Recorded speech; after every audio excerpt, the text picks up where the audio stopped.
Europe اور پھر Asia میں ہونے والے واقعات پر ایک نظر ڈالنے کے بعد آئیے دیکھتے ہیں کہ اس کے اثرات پاکستان پر کیا مرتب ہو رہے ہیں۔ 15 اگست 2021 کا دن نہ صرف پاکستان کی نامنل آزادی کا 75واں سال کا پہلا دن تھا، بلکہ ایک ایسا اہم سنگ میل ثابت ہوا جس دن اس خطے کی تاریخ کا ایک نیا باب رقم ہونا شروع ہوا۔ اس دن ساری دنیا کے لوگوں نے ہنگامی حالات میں کابل شہر سے اٹھنے والے ہیلی کاپٹروں سے امریکی فوجوں کے فرار کے وہ منظر دیکھے جنہوں نے 46 سال پہلے سن 1975 میں اسی طرح ویتنام کے شہر سائیگون کے امریکی سفارت خانے کی چھت سے اٹھنے والے ہیلی کاپٹروں کے منظر دیکھے تھے۔ اس دن امریکی صدر جو بائیڈن نے ساری دنیا کے سامنے ٹی وی پر اپنے اس پر اعتماد بیان کے بعد کہ کابل شہر 3 لاکھ مسلح اور امریکی تربیت یافتہ افغان فوج کے ہاتھوں میں محفوظ ہے، اپنی امریکی فوجوں کے فرار ہونے کے منظر دیکھنے کی توہین برداشت کی تھی۔ Is the Taliban takeover of Afghanistan now inevitable? No, it is not. Because you have the Afghan troops have 300,000 well equipped as any army in the world, and an air force against something like 75,000 Taliban. It is not inevitable. But I trust the capacity of the Afghan military, who is better trained, better equipped, and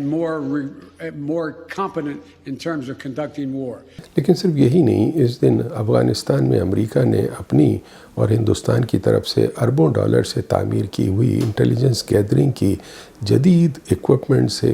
لیس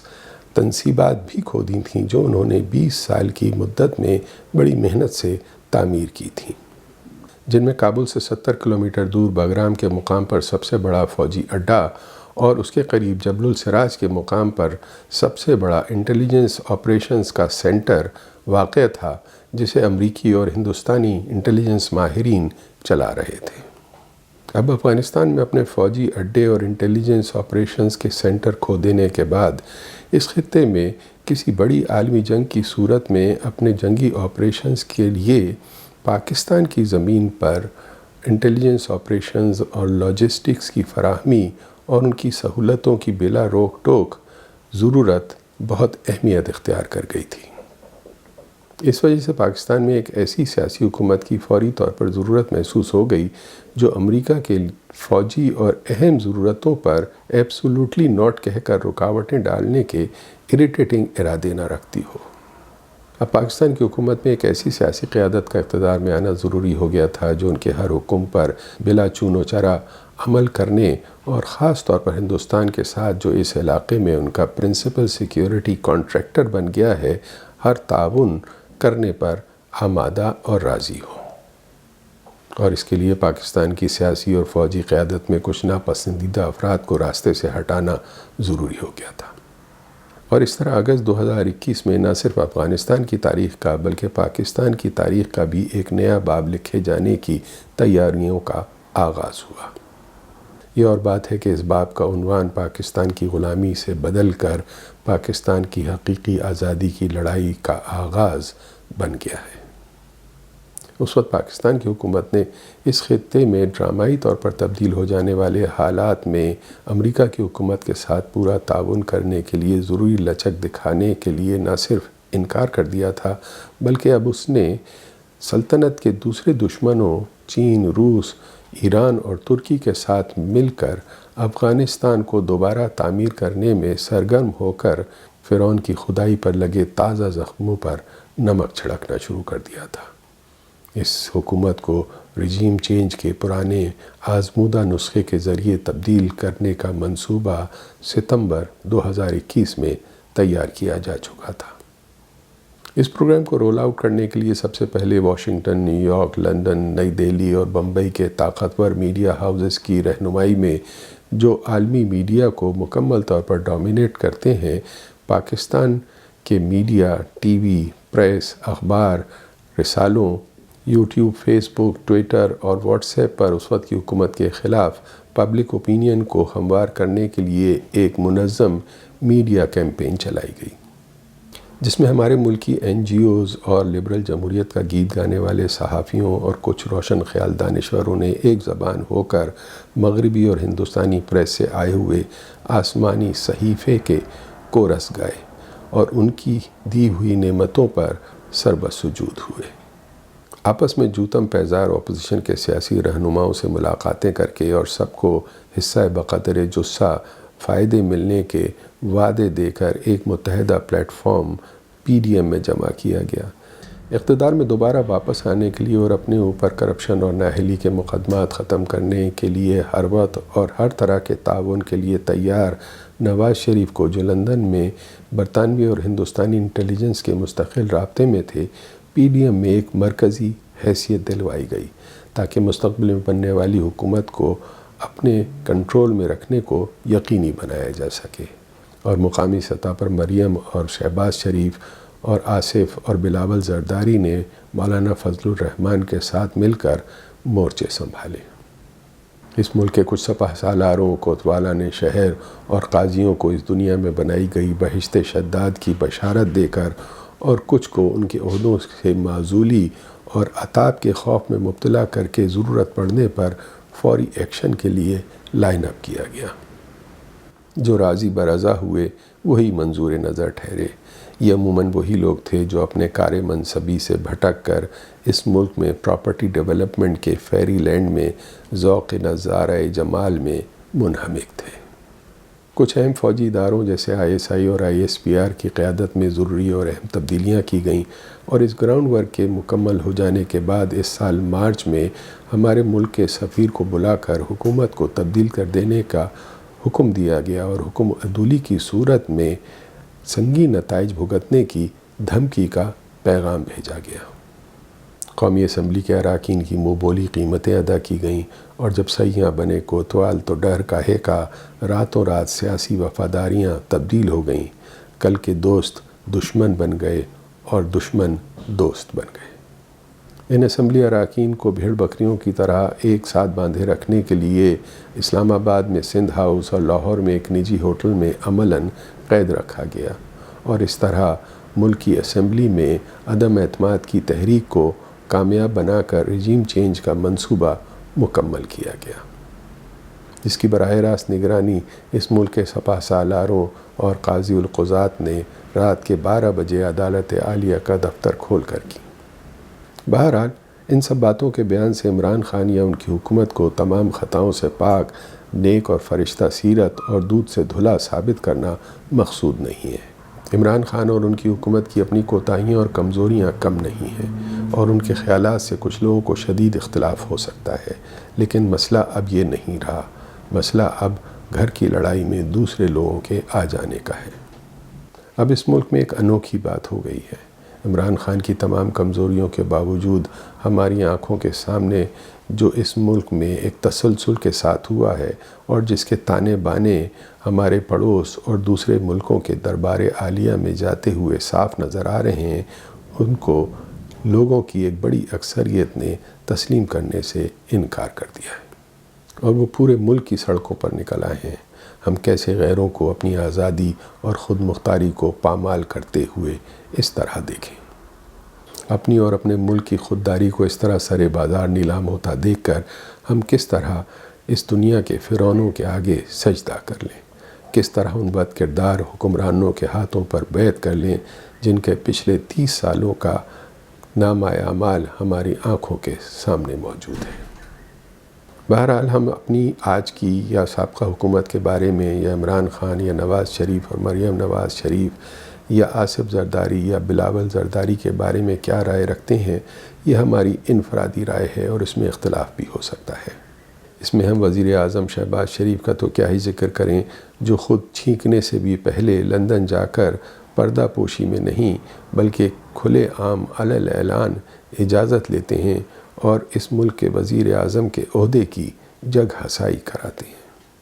لیکن آج عمران خان یا نواز شریف یا زرداری کی ذات سے بہت زیادہ اہم پاکستان کا مستقبل اسٹیک پر ہے۔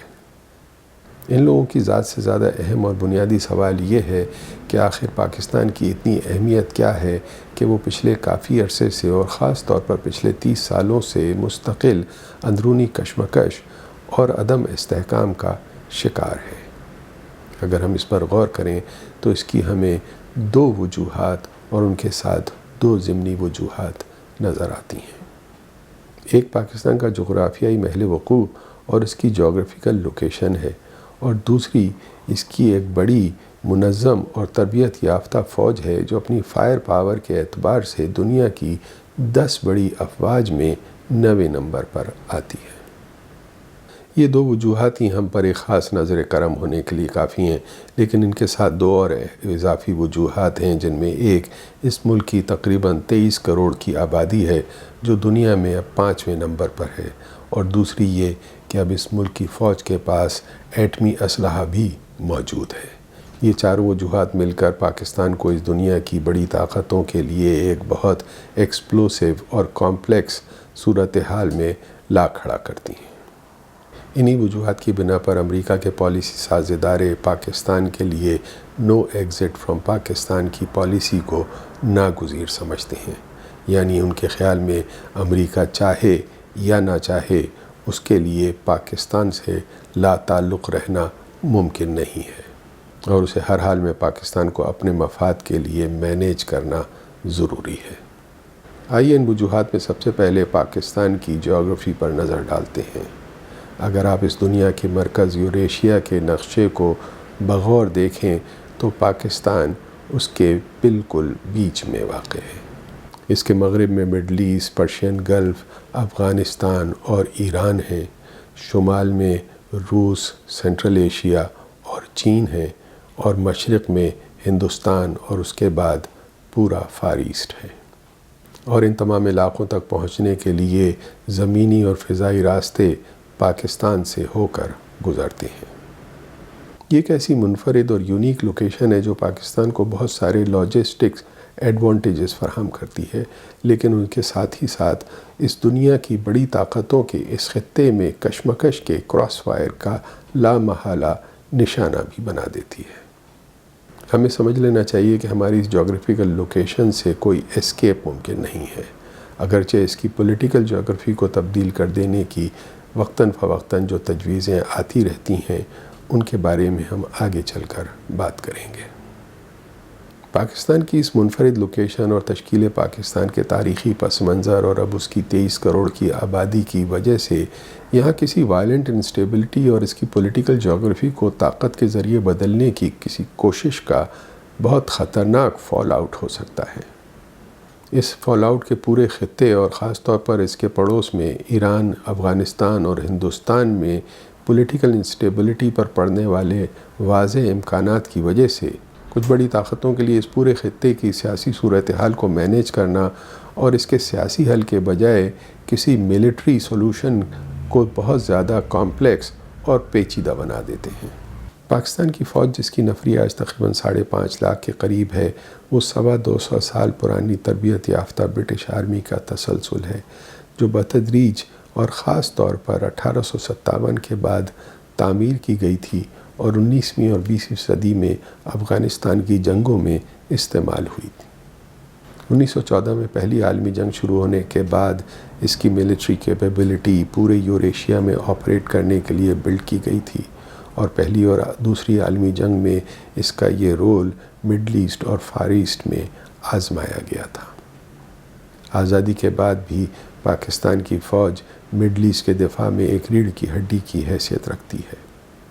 اب گزشتہ 36 سالوں سے پاکستان کے ایٹمی ہتھیاروں کی صلاحیت حاصل کرنے کے بعد دنیا کی کچھ بڑی طاقتوں کے لیے پاکستان کی فوج کو ان کے کنٹرول میں نہ رہنے کا پوٹینشیل خطرہ بہت زیادہ بڑھ گیا ہے، اور انہیں پاکستان میں ایک دوسرے چین یا شمالی کوریا یا ایران یا روس کے بھوت کا روپ دھارنے کا خوف ستاتا رہتا ہے۔ اس لیے یہ بلا وجہ نہیں ہے کہ 1990 تک پاکستان کی فوج جو سوویت یونین کے ساتھ گھمسان کی کولڈ وار کے زمانے میں ان کی چہیتی اور لاڈلی تھی، جس کی جمہوریت دشمن آمریت کے سارے گناہ ان کی نظروں میں معاف تھے، اب کمیونزم کے خطرے کے ختم ہو جانے کے بعد وہی فوج جسے انہوں نے بنایا تھا انہیں ایک بڑا ویلن نظر آنے لگی ہے۔ اب انہیں اچانک پاکستان میں ہیومن رائٹس، عورتوں اور اقلیتوں کی آزادی اور LGBT کے حقوق یاد آ گئے، کیونکہ اب انہیں پاکستان کی فوج کو تتر بتر کر کے اس کی ایٹمی اسلحہ کی طاقت کو ختم کرنا ان کی اہم ضرورت بن گیا۔ ظاہر ہے اس مہم میں ہندوستان کی انٹیلیجنس ایجنسیاں ان سے 2 ہاتھ آگے ہیں۔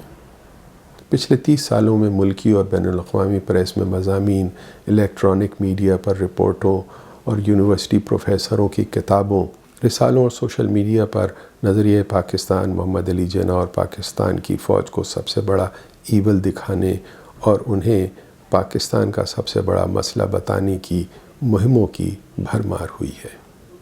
ظاہر ہے پاکستانی فوج کی آمریت، ملک کے سیاسی معاملات میں اس کی کھلی مداخلت کی افسوسناک تاریخ اور اس کی وجہ سے پہنچنے والے پاکستان کو ناقابل تلافی نقصانات کو پاکستان کے عوام سے زیادہ کون جانے گا، جنہوں نے خود اسے سہا ہے اور ان کی نسلیں اس کا خمیازہ بھگت رہی ہیں اور آج بھی وہ اس تکلیف دہ صورتحال سے نبردآزما ہیں۔ ہمارے ملک کی سیاسی زندگی میں اس پیچیدگی کو دور کرنا آج بھی سب سے بڑا سیاسی چیلنج ہے،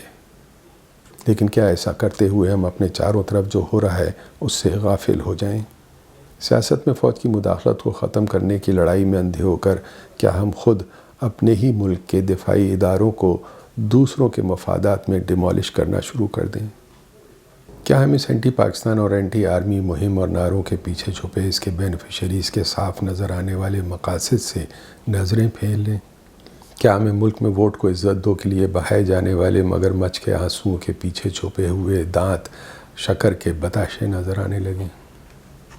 یہ ایک بہت مشکل اور پیچیدہ لڑائی ہے جسے ہمیں بہت احتیاط کے ساتھ لڑنا اور جیتنا ہوگا، کیونکہ اپنے ملک کے گورننس سسٹم کی بہتری اور اس کی ترقی کے لیے ہمیں اس مسئلے کو بیرونی طاقتوں کے ہاتھوں میں کھلونا بنے بغیر حل کرنا ضروری ہے۔ آج بقول برزس کی یوریشیا کے گرینڈ چیس بورڈ پر دنیا پر حکومت کرنے کے لیے جس آخری مارکے کی صف بندی ہو رہی ہے، جس میں امریکہ کی سربراہی میں کچھ مغربی ممالک اس دنیا کو تہس نہس کر دینے پر آمادہ ہو گئے ہیں، اور چین اور روس کے ساتھ شنگھائی گروپ کے ممالک اور ان کے ساتھ اس دنیا کے ہر ملک کے لوگوں کی ایک بڑی تعداد امریکی حکمرانوں کا ٹھینگا اپنے سر پر سے اتارنے کے لیے متحد اور کمر بستہ ہو گئی ہے۔ عالمی سطح پر اس جنگی جنونی کیفیت نے دنیا کے اکثر ملکوں اور خاص طور پر جنوبی ایشیا میں اس کراس فائر کے بالکل بیچ میں اس کی زد میں آئے ہوئے پاکستان کی سیاست، اس کی سوسائٹی اور اس کے حکومتی اداروں میں بھی تاریخ میں پہلی مرتبہ اوپر سے نیچے تک ایک دراڑ آتی نظر آنی شروع ہو گئی ہے۔ ہمارے ملک کے بااختیار اور بااقتدار حلقوں میں، یا جسے عام زبان میں اسٹیبلشمنٹ کہا جاتا ہے، ایک پرو امریکن اور پرو یورپین لابی کا انفلوئنس ہمیشہ سے ایک تاریخی تسلسل کے ساتھ موجود رہا ہے۔ 1960 کی دہائی کے شروع میں اور خاص طور پر 1965 کی جنگ میں امریکہ کی طرف سے ہمارا ساتھ چھوڑ دینے کے ایک تلخ تجربے کے بعد ہندوستان کے خلاف مدد اور ہتھیاروں کی سپلائی کے لیے چین کے ساتھ تعلقات قائم کرنا ہمارے ملک کے دفاع کے لیے ایک ٹیکٹیکل ضرورت بن گئی تھی۔ اس کے بعد 60 سالوں میں یہ تعلقات بتدریج گہرے اور وسیع ہوتے چلے گئے اور اب ایک ٹیکٹیکل ضرورت سے آگے بڑھ کر ہمارے ملک کے دفاع کے لیے ایک ناگزیر اسٹریٹجک ڈائمنشن اختیار کر چکے ہیں۔ ملک کے بااقتدار حلقوں میں اس پرو امریکن لابی کے علاوہ ملک کے صحافیوں، ان دانشوروں جنہیں روشن خیال کہا جاتا ہے، اور ہمارے ملک کی ترقی پسند تحریک اور اب NGO سے وابستہ سیاسی کارکنوں کے تعلقات میں ہندوستان کی انڈین نیشنل کانگریس اور اس سے متعلق سیاسی حلقوں اور دانشوروں کے اثرات کی جڑیں بہت گہری رہی ہیں۔ 1990 کی دہائی کے بعد سے یہ دونوں یعنی امریکہ اور ہندوستان کے مفادات اور ان کی میسو پروپیگنڈا مشینری پہلی مرتبہ اپنے کامن ٹارگٹ پر بہت کمپریہنسو طریقے سے متحد ہوئی ہیں۔ یہ دونوں لابیز 1990 سے پاکستان کی ریاست اور اس کی ڈیفنس کیپیبلٹی کو کمزور کر کے اسے ہر قیمت پر چین سے ڈی کپل کرنے کے مقصد کے لیے ایک پیج پر جمع ہو گئی ہیں۔ لیکن اس کے ساتھ ہمارے ملک میں اس انڈو امریکن لابی کے اسٹرانگ انفلوئنس کے باوجود ابھی تک اس ملک کے بنیادی معاشی اور اسٹریٹجک مفادات کی وجہ سے ڈی کپلنگ کی یہ کوشش مکمل طور پر کامیاب نہیں ہو سکی ہے۔ یہ ٹگ آف وار پچھلے 30 سالوں سے ہمارے ملک میں جاری ہے، اور اس ملک کے حکمرانوں بے نظیر بھٹو، نواز شریف اور آصف زرداری نے اپنی اپنی باریاں لے کر کبھی اس کشمکش کی تلوار کی تیز دھار کے اوپر اپنا دامن بچا کر احتیاط سے چلنے کی کوشش کی ہے، اور کبھی انہیں ان کی کمزوریوں اور دولت کی لالچ سے فائدہ اٹھا کر ملک کے خلاف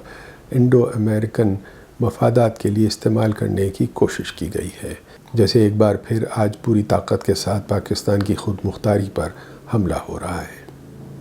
آج جب دنیا میں جاری اس عالمی کشمکش کے سیمی فائنل کا پہلا پاور پلے یوکرین میں ہو رہا ہے، ایشیا میں یہ پاور پلے پاکستان میں کھیلا جا رہا ہے، اور اس لڑائی کا کلیئر ریفلیکشن ہمیں اپنے ملک میں ہر جگہ نظر آ رہا ہے۔ اس عالمی کشمکش میں ایک نئی شدت آ جانے کے بعد پاکستان کی اسٹیبلشمنٹ میں بھی اس انڈو امریکن لابی اور اس کے خلاف مزاحمت کرنے والوں کے درمیان ایک دراڑ آ گئی ہے۔ آج ملک کا ہر گھر، گاؤں، محلہ، شہر اور سیاسی پارٹیاں اور سماجی حلقے ہی صرف امریکہ اور ہندوستان کی پشت پناہی سے بننے والی شریف زرداری حکومت کی نفرت اور مخالفت میں یا اس کی حمایت اور محبت میں اسے نیک و پارسا ثابت کرنے کے لیے ایک دوسرے کے ساتھ دست و گریباں نہیں ہو رہی، بلکہ یہ لڑائی اب ہمیں اپنی فوج، عدلیہ اور انتظامیہ کی اعلیٰ سطحوں پر بھی نظر آ رہی ہے۔ لیکن یہ دراڑ صرف ہمارے ملک میں نہیں ہے۔ یورپ میں اس جنگ کے کراس فائر کے بیچ میں آج جرمنی کھڑا ہے۔ جرمنی آج یورپ کی سب سے بڑی معاشی طاقت ہو جانے کے باوجود سیکنڈ ورلڈ وار کے بعد کیے جانے والے کچھ معاہدوں کے تحت امریکہ کے ساتھ فوجی معاہدوں اور ایٹمی اسلحہ کی تنصیبات میں جکڑا ہوا ہے، اور اپنی فوج کو ایک خاص حد سے آگے بڑھانے اور کچھ اسٹریٹجک اہمیت کی صنعتوں جیسے جہاز سازی کو قائم نہ کرنے پر مجبور ہے۔ لیکن آج اس کے معاشرے اور پارلیمنٹ میں بھی اگرچہ ہم سے بہت زیادہ مہذب طریقے سے یہی لڑائی ہو رہی ہے۔ پاکستان کی طرح یورپ اور خاص طور پر جرمنی پر بھی انہیں چین اور روس سے ڈی کپل کرنے کے لیے بے انتہا دباؤ ہے، جن کے ساتھ اب پورے یورپ اور جرمنی کے بنیادی معاشی مفادات وابستہ ہو گئے ہیں۔ یورپ میں اسمارٹ فون، LED بلب، بجلی کی موٹریں، سولر سیل اور کمپیوٹر چپس بنانے کے لیے 30 اہم بیسک را مٹیریلز اور ریئر ارتھ معدنیات میں سے 19 صرف چین سے آتی ہیں، اور ان کی صنعتوں کو چلانے اور موسم سرما میں ان کے گھروں کو گرم رکھنے کے لیے گیس اور توانائی روس سے آتی ہے۔ اس لیے یہ بلا وجہ نہیں ہے کہ آج جب یوکرین میں جنگ آخری مرحلے میں ہے اور امریکہ، روس اور چین کے درمیان تناؤ آسمان کی بلندی پر ہے، جرمنی کے چانسلر اولاف شولز تمام مخالفتوں کے باوجود 4 نومبر کو صرف ایک دن کے لیے چین پہنچ گئے۔ ان کا یہ دورہ صرف اس لیے ہی اہم نہیں ہے کہ امریکہ اور جرمنی کی کچھ سیاسی پارٹیوں کی طرف سے اس دورے کی سخت مخالفت کی جا رہی تھی، بلکہ یہ اس لیے بھی اہم ہے کہ ان کے ساتھ جرمنی کی 12 بڑی کمپنیوں کے CEOs بھی گئے تھے، جن میں ڈوائچے بینک، BASF، سیمنز اور فوکس ویگن کے CEOs شامل تھے۔ صرف 2 ماہ پہلے ستمبر میں جرمنی نے ہیمبرگ پورٹ ٹرمینل کے 24.9% شیئر چین کی کمپنی کاسکو کو بیچے ہیں۔ جرمن کیمیکلز جائنٹ BASF نے چین کے شہر جنجیانگ میں اپنے پلانٹ میں 2030 تک تقریباً 10 بلین یورو کی سرمایہ کاری کرنے کا اعلان کیا ہے۔ کمپنی کی فیوچر پروجیکشنز کے مطابق کمپنی کی 2/3 گروتھ کا انحصار اس سرمایہ کاری پر ہوگا۔ آج فوکس ویگن کی 40% کاریں چین میں فروخت ہوتی ہیں، جو اس کی ٹوٹل اوورسیز سیلز کا 50% ہے۔ فوکس ویگن نے حال ہی میں چین کی ٹیکنالوجی کمپنی ہورائزن روبوٹکس کے ساتھ ایک جوائنٹ وینچر میں $2 ارب سے زیادہ کی سرمایہ کاری کی ہے۔ چین کے اپنے دورے سے صرف ایک دن پہلے 3 نومبر کو جرمنی کے چانسلر اولاف شولز نے جرمنی کے اخباروں اور رسالوں میں اپنا خود تحریر کیا ہوا ایک مضمون شائع کیا، جس میں انہوں نے کہا کہ آج چین وہ نہیں ہے جو وہ 5 یا 10 سال پہلے تھا، اور اس وجہ سے بزنس ایز یوزول کا راستہ اب ممکن نہیں رہا۔ میں ان حالات میں بیجنگ کے دورے پر روانہ ہو رہا ہوں۔ ان تبدیل شدہ حالات میں چین جرمنی اور یورپ کے لیے ایک اہم بزنس اور تجارتی پارٹنر ہے۔ ہم اپنے آپ کو اس سے ڈی کپل کرنا نہیں چاہتے۔ ظاہر اس طرح دنیا کی 12 بڑی جرمن کمپنیوں کے سی ای اوز کو اپنے ساتھ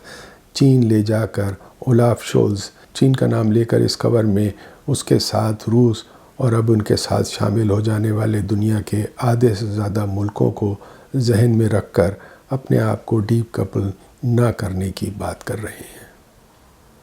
جس طرح یورپ میں یوکرین کو کھنڈر بنا کر جرمنی کو خوفزدہ کرنے کی کوشش کی جا رہی ہے، اسی طرح اس 5th جنریشن جنگ میں پاکستان کے بااختیار حلقوں میں اپنی وفادار لابی اور اپنے زر خرید میڈیا کو توپ خانے کے طور پر استعمال کیا جا رہا ہے، اور پاکستان کے تعلیمی یافتہ طبقوں میں صحافیوں، دانشوروں اور یورپ اور امریکہ سے آئے ہوئے فنڈ سے چلنے والی NGOز میں کام کرنے والے سیاسی کارکنوں کو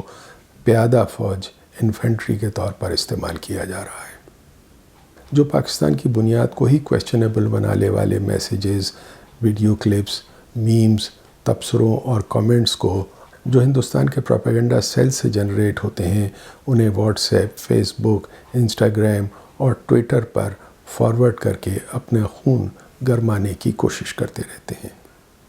پاکستان کو بھی اکثر عراق، شام، لیبیا اور یوکرین کی طرح کھنڈر بنا دینے، یا 1971 کی طرح اس کا جغرافیہ بدل دینے، یا سی پیک کا راستہ مستقل روک دینے کے لیے بلوچستان کو پاکستان سے کاٹ دینے کی تجویزیں وقتاً فوقتاً آتی رہتی ہیں، اور امریکی سینٹ اور کانگریس میں اس پر گفتگو بھی ہوتی ہیں۔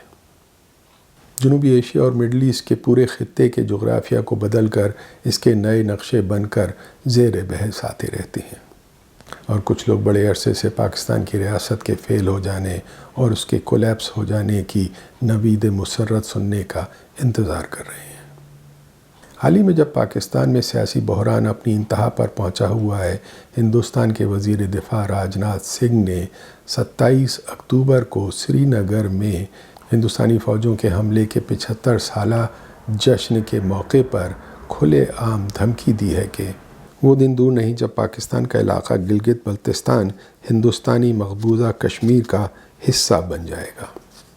اور اس کے جواب میں ہندوستانی فوج کی ناردرن کمانڈ کے سربراہ نے اعلان کیا ہے کہ ہندوستانی فوج اس کام کے لیے پوری طرح تیار ہے۔ یہ ہندوستان کے لیے بلوچستان کو پاکستان سے علیحدہ کرنے کی پیچیدہ کھکیڑ سے بچ کر سی پیک کے راستے کو اس کی جڑ سے ہی روکنے کا آسان طریقہ ہے، لیکن اس پر ہمارے ملک کے وزیر اعظم اور وزیر دفاع نے چونکہ آواز بھی نہیں نکالی۔ ظاہر ہے ان کے مسائل اور ہدف کچھ اور ہی ہیں، اور اس سوال پر وزارت خارجہ کے ایک افسر کی طرف سے روٹین کی مذمت کرنے سے کام چلایا گیا ہے، لیکن سارے خوابوں یا حقیقی منصوبوں کے راستے میں کچھ سیریس قباحتیں بھی ہیں۔ آج پاکستان کی آبادی تھوڑی سی نہیں 23 کروڑ ہے، جس میں 15 کروڑ صرف 30 سال سے کم عمر کے نوجوان ہیں، جو یورپ کے 2 بڑے ملکوں یعنی برطانیہ اور جرمنی کی کل آبادی ملا کر اس سے زیادہ ہیں۔ اتنی بڑی پولیٹیکلی وولٹائل آبادی کے علاقے میں کسی سیاسی یا جنگی بحران کی صورت میں اپنی سرحدوں سے جڑے ہندوستان، ایران اور افغانستان میں پولیٹیکل انسٹیبلٹی کا شدید خطرہ پیدا کر سکتے ہیں، اور یہ 1971 نہیں 2022 ہے۔ دنیا بہت بدل چکی ہے۔ اگرچہ آج ہمارے حکمران ایک بار پھر 1971 کے حکمرانوں کی یاد تازہ کر رہے ہیں، لیکن 1971 کی تاریخ کو دہرانا آسان کام نہیں ہے۔ پاکستان میں ایک بڑی خانہ جنگی آسانی سے پڑوسی ملکوں تک پھیل سکتی ہے۔ اس ملک کے نوجوان تاریخ میں 2 مرتبہ پہلے سیلاب کی طرح اٹھنے والے عوامی ابھار کا مظاہرہ کر چکے ہیں، جس کا مقابلہ اس وقت کے ریاستی اقتدار کے ادارے نہیں کر سکے تھے۔ پہلی مرتبہ یہ عوامی ابھار اور جوش و خروش تحریک پاکستان کے دنوں میں 1946-47 میں نظر آیا تھا، اور دوسری مرتبہ 1968-69 میں سڑکوں پر نکل آنے والے لوگوں کے اس عوامی ابھار کے سامنے ایوب خان کی آمریت کو گھٹنے ٹیکنے پڑے تھے۔ اور اس ملک کے اندرونی اور بیرونی حکمران 2022 میں تیسری مرتبہ بکھرے ہوئے لوگوں کے اس عوامی ابھار کا ان کے دلوں کو دہلا دینے والا مظاہرہ دیکھ رہے ہیں۔ آج دنیا میں ہر ملک کی طرح پاکستان کے ہر شخص کو یہ فیصلہ کرنا ہے کہ وہ اس جنگ میں کس کے ساتھ کھڑا ہے۔ قوموں کی زندگی میں ایسے لمحے بہت کم آتے ہیں، لیکن جب آتے ہیں تو وہ اس قوم اور ملک کے لیے بہت بڑا امتحان ہوتے ہیں۔ یہ اس لحاظ سے اچھا ہے کہ پاکستانی قوم ایک بار فیصلہ کر لے کہ اسے کس طرف جانا ہے، اس کی بھلائی اور خیر کا راستہ کون سا ہے اور اس کی تباہی اور بربادی کا راستہ کون سا۔ لیکن اگر ہم ایک جمہوری اور پرامن طریقے سے اس بات کا فیصلہ نہیں کر سکے تو یہ ایک بہت خطرناک صورتحال بھی ہو سکتی ہے۔ ہم ایک ایسی خانہ جنگی کی طرف جا سکتے ہیں جو ہمیں تباہی اور بربادی کی طرف لے جائے، اور ہمارا کوئی پڑوسی ملک اس صورتحال سے فائدہ اٹھا کر ہم پر اسٹرائک کر سکتا ہے۔ اس صورتحال پر مجھے اپنے ایک بہت عزیز اور محترم سینئر دوست جو پاکستان میں کئی فائنینشیل اداروں کے سربراہ رہ چکے ہیں اور آج کل بھی واشنگٹن میں ایک اہم عہدے پر کام کر رہے ہیں، ان کا ایک جملہ یاد آ رہا ہے جو پاکستان کے موجودہ حالات کے بارے میں ایک عام محب وطن پاکستانی کے جذبات کی بہت اچھی ترجمانی کرتا ہے۔ یہ بات انہوں نے مجھ سے گزشتہ جون کے آخری دنوں میں پاکستان میں اس وقت کہی تھی جب میں اور میرے ایک قریبی دوست ان کے ساتھ کراچی میں ایک شام کی چائے پر اکٹھے تھے۔ ہمارے ساتھ ملک کے ایک سینئر مینجمنٹ کنسلٹنٹ، استاد اور دانشور ڈاکٹر جنید احمد بھی موجود تھے۔ قدرتی طور پر ہماری گفتگو کا موضوع ملک کے خراب ہوتے ہوئے حالات اور ان کے ممکنہ نتائج کے بارے میں تھا۔ ڈاکٹر جنید سے اپنی کافی دیر کی گفتگو کے بعد جب میں نے اپنے اس محترم دوست سے یہ سوال کیا کہ ان حالات کے بارے میں ان کا کیا خیال ہے تو انہوں نے ایک بہت مختصر سا جواب دیا تھا۔ میں آپ لوگوں کی طرح ملکی اور بین الاقوامی سیاست کے رموز کو اتنی تفصیل سے نہیں جانتا، لیکن میں روزانہ اپنی ہر نماز کے آخر میں عمران خان کے بارے میں ایک دعا ضرور مانگتا ہوں کہ یا اللہ، میں نہیں جانتا کہ کون صحیح کہہ رہا ہے اور کون غلط، تو ہر علم سے باخبر ہے اور ہر شے پر قادر ہے۔ یہ شخص آج اپنی ہر بات کا آغاز تیری طرف ایاک نعبد و ایاک نستعین کہہ کر شروع کرتا ہے۔ بس میری صرف اتنی دعا ہے کہ مولا اس بات کی لاج رکھ لینا۔ میں بھی آج اپنے اس عزیز اور محترم دوست کی طرح وطن سے دور اس کی آواز میں آواز ملا کر یہی کہہ سکتا ہوں کہ ایاک نعبد و ایاک نستعین۔